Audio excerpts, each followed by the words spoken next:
Hello everybody and welcome to my semi-final preview video. So like the topic says, this video is about the semi-finals, upcoming semi-finals tomorrow, and we're gonna see the big three as usual. That's rather a rule than an exception nowadays. We are used to see these guys in every semi-final and final of Grand Slams event. It doesn't matter, they take turns. Sometimes it's Federer, sometimes it's Rafa, and most recent 2 years it's mostly Novak Djokovic. So with that said, we also have Roberto Bautista Agut in the semifinals, his best run so far in his career, and he has a quarterfinal spot at his best and that was at the Australian Open earlier this year. So these four contenders was pretty much expected if you looked at the quarterfinals draw. So Roberto Bautista Agut did his job. He won against a tricky player like Guido Pella, who was playing at the moment of his life. He played from day to day, solid, with nothing to lose, but he managed to deliver his game to the court and won in 4 sets. Not 4 tight sets, but the match was it wasn't nothing to talk about. RBA was the better player in that match. So good to see him in a semi-final, because he has been playing very good in this grass court season. He reached I think it was semis or quarter at Halle, where he lost to Roger Federer, and he has only lost 1 set, and that was against Peja in this tournament. So good run for him so far. But his next opponent is no one else than the world #1 player, the more well-deserved spot for Novak Djokovic. Djokovic is a predator. He's looking solid. Has peaked the prime in this tournament at the right time. You know, with Novak, the longer the tournament reaches, the further or deeper he goes, he gets better, and he has done exactly that in this tournament. So he has a master class performance in his luggage from the previous round before against David Goffin.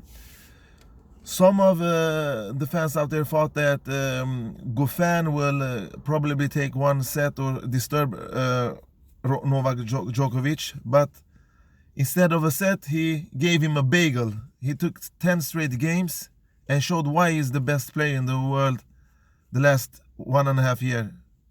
1 year, we can say, since Wimbledon last year. So Novak's consistency is very hard to throw under the table, because he and Rafa are the most consistent player, and Rafa is of course the most consistent player we have ever seen. And we all know that Novak Djokovic is a trophy hunter. He wants to add more and more titles to his trophy cabinet, and the Grand Slam is the most valuable of them all.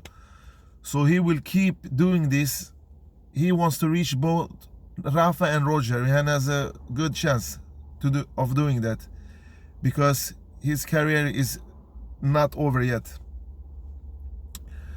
So what can we say about Roberto Bautista Agut? Yes, he's a center puncher with a decent baseline game. He's an all-round game from the court.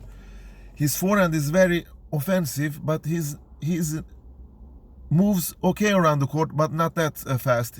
I think he's a little of a slow mover, even though he has improved his footwork since the start of his career. And he hit clean, flat strikes. So his game suits hard courts mostly, because most of the Spaniards are clay court specialists, but this guy is a hard court specialist.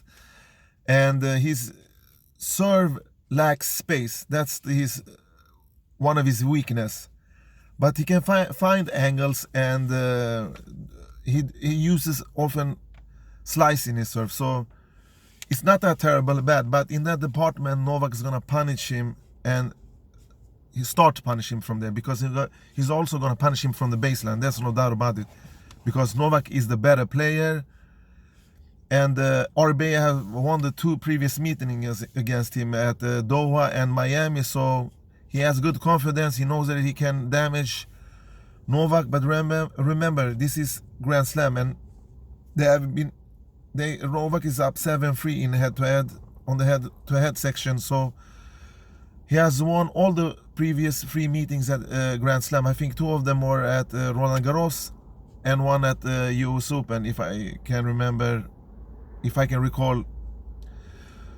So that will be a hard task for Roberto Bautista Agut, because Novak is the best returner that the world have ever seen, together with Andre Agassi, but the courts were different then and much faster, so you can compare how much you want, but in the last 15 years Novak is the best returner I've ever seen, together with Rafa and Kei Nishikori.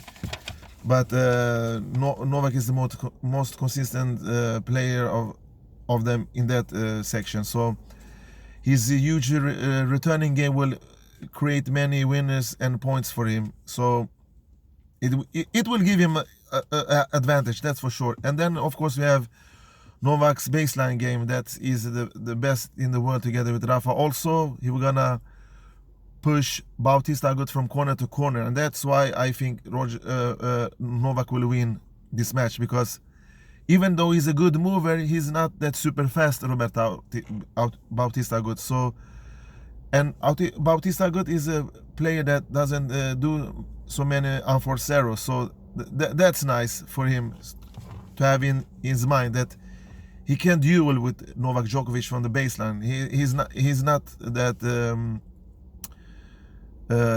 much behind him, but you know, Novak's mind, his mentally, that's gonna make the difference, and his routine, of course, in this occasion. So we know that he's gonna struggle and put his A game on, because now Novak is there.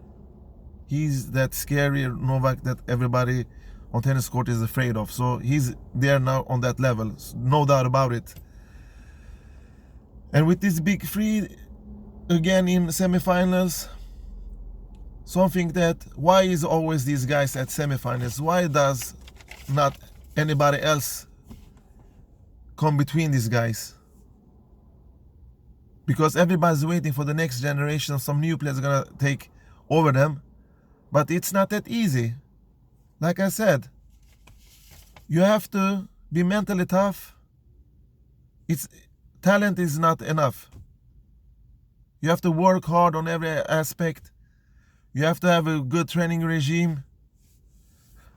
So it's sad for tennis in some way, because when they leave, they're gonna leave a big gap in the hole, a big hole in the gap. I mean, in tennis. So these guys attract audience, sponsors all around the world. They have their fans. They have 3 different camps. You have the Novak camp, you have the Roger camp, we have the Rafa camp, and this competition makes tennis more competitive. They raise the bars for all kind of competition, these 3 unique guys. So they will be missed when they're gone, of course, but we want now somebody that can beat them and show them the next generation we are not that lost that we have been in the previous 2 or 3 generations, because they will end up in the same way eventually if they don't start to beat this guy on regular basis at the Grand Slam events. They can beat them at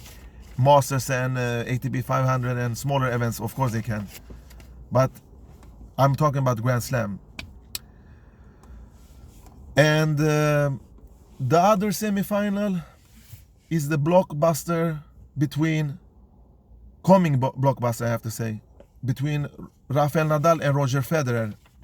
Oh boy, they haven't met here since 2008 in that epic final where Rafael and Roger performed probably the best match in the tennis history. Some will say another match, but this was an epic battle in 5 sets where Rafa won. And remember, Roger Federer was in his prime then.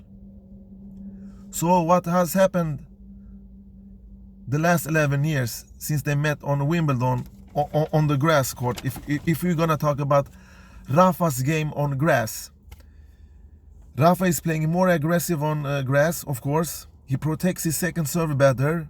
He has better quality shots on his baseline game. He has improved his net game and of course his returns and mostly his backhand. His backhand is much better than when he played Roger Federer at 2008. So, all in all, Rafa is a better grass court player now since he met Roger the last time at Wimbledon. The only thing that doesn't keep up with Rafa is his court coverage and his speed, but that's acceptable because he's not 20 years old now. And injury has plagued him through all his career, so that will be a huge advantage for him when he plays against Roger, because since they met the last time, Roger hasn't been a better grass court player since they met the last time. That I can tell you. Roger is still solid, he's still good, but his last prime I'm talking about, was I think around 2010. And since Roger is a masterclass player, he's elegant, he's talented, he's working hard, he is still competing because he knows he can. He knows how to compete. Not only from the racket, mentally, from every aspect of the game. Roger is unique because it shouldn't be possible for a 37-year-old guy to compete at highest level at such a crucial sport like tennis, especially not in Grand Slam occasions. That shows why Federer is a unique guy, and we will never see a guy like that ever. Rafa, on the other hand, is Mr. Consistency. Mr. Consistent guy. He never gives a point for free. Every point in and out is like a match ball for him. And that's what Roger's gonna see on the court on Friday, because he has to struggle at least between 3 or 5 hours to beat Rafa, because Rafa is a beast. He has looking superb in this Wimbledon. He has impressed me so much.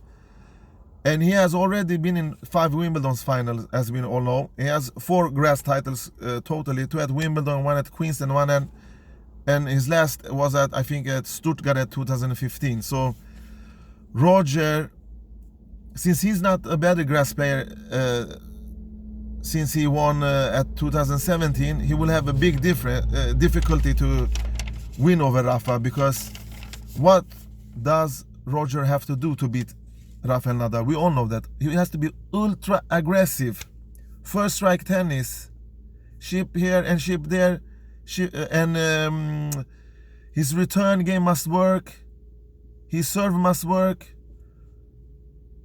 He shouldn't do long rallies with Rafa, you know all what that's gonna happen.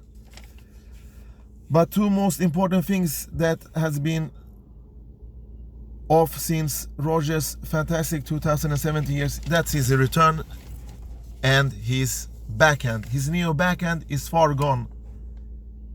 You can see that in the US Open last year or at Wimbledon last year.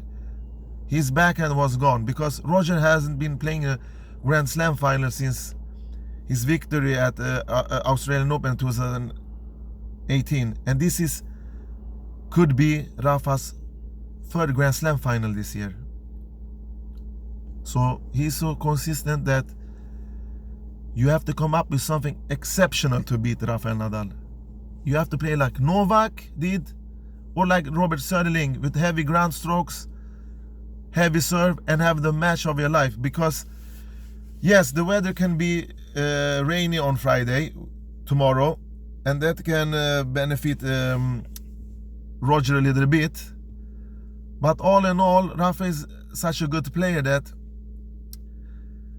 all of these criteria in Roger's game must work. His serve, like I told you, his return game mostly, and unforced error. Because Roger's gonna leak unforced error when he plays against Rafa, because Rafa is gonna use Roger's weakness to his advantage. He's gonna play against Roger's backhand like he has always been doing, And I'm pretty tired of this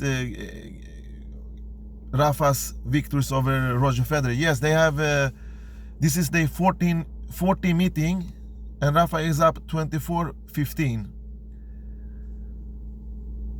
So the problem is, what can Roger do? How can he hurt Rafa's game? Because Rafa is good from every part of the game.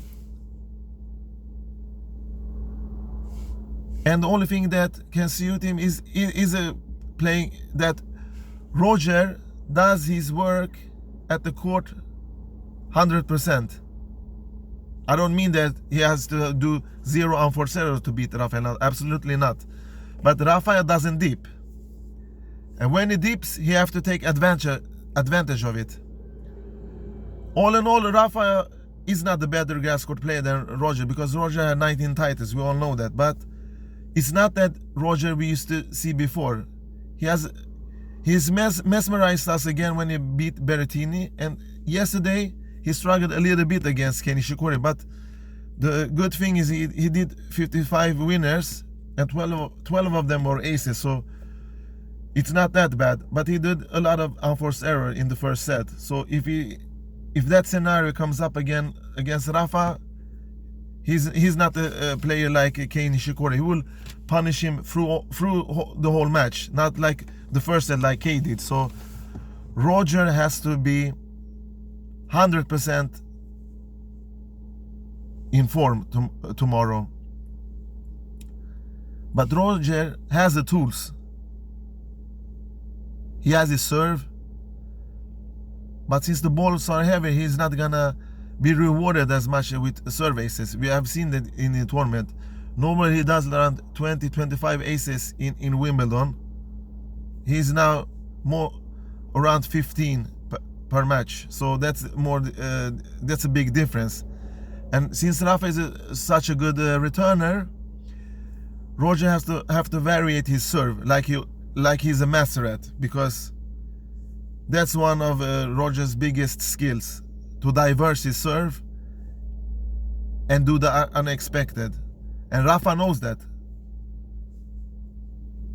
And of course, Roger's net game, sometimes he made bad decisions, but when he approaches the net so much, so it's normal. You can't win every net point, but he have to be around 80-85% of his net, because otherwise, because he has to go to the net to defeat Rafa, he has to execute the points faster. And sometimes he has to go into the duels with Rafa and Nadal. He can win some, of course. It depends on the situation. So this is nothing new for tennis lovers or experts.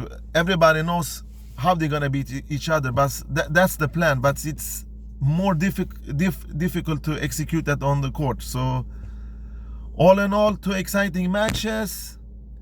Rafa has the advantage against Roger. I had Roger in my preview, like I said in my Wimbledon preview draw. Probably I'm going to eat that up. I wish that and hope that Roger can beat him again.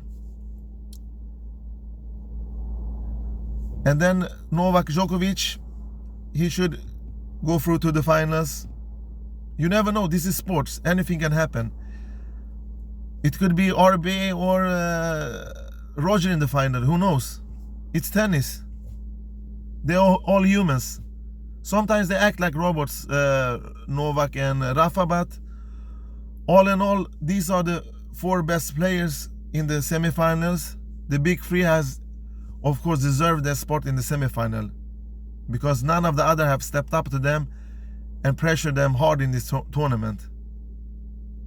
So, with that said, I hope we can see 2 good semifinals, and I hope that Roger can advance to final for the 12th time. And that was all for today. Have a nice day. Bye bye.